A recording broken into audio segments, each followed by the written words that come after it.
આ જે મોલાસીસની તમે જે પત્ર લખેલો છે, ફરિયાદો કરેલી છે, તો ત્યાર પછી સરકાર તરફથી કોઈ એક્શન લેવાયા હોય એવું છે ખરું?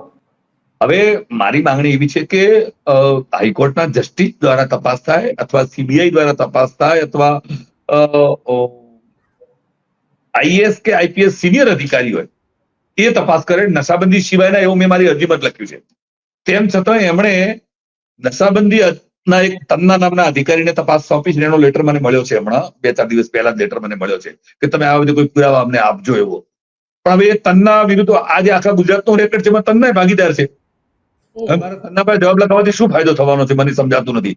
એટલા માટે તમે એવી મારી વિનંતી એવી છે કે નશાબંધી સિવાયના અધિકારી પાસે ઘરના બુઆ અને ઘરના દાખલા એવું થયું. હા, એવું એમણે અગાઉની તપાસમાં પણ એવું છે.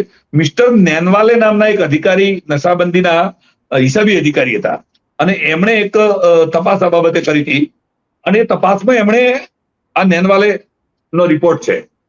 તો મિસ્ટર નેનવાલે જે તપાસ કરીને એમણે 30/4/2024 દિવસે રિપોર્ટ કર્યો છે અને એ રિપોર્ટની અંદર કેટલાક અધિકારીઓને દોષિત ઠેરવ્યા છે, નીચેની કક્ષાના અધિકારીઓને. અને એમણે આજે ચોથા પેજમાં પેજ નંબર 4 દેખાતું હોય એની અંદર એમણે લખ્યું છે કે ઉપરોક્ત વિગતો જોતા ગાંધીનગર વડી કચેરીએથી એનઓસી મળતા જિલ્લા અધિક્ષક શ્રી કચ્છ ભુજની કચેરી દ્વારા આયાતકારોને આ સાથેના પત્રકોમાં બિડાણ કરેલ મોલાસીસ આયાત કરવા M4 પાસ મંજૂર કરવામાં આવે છે.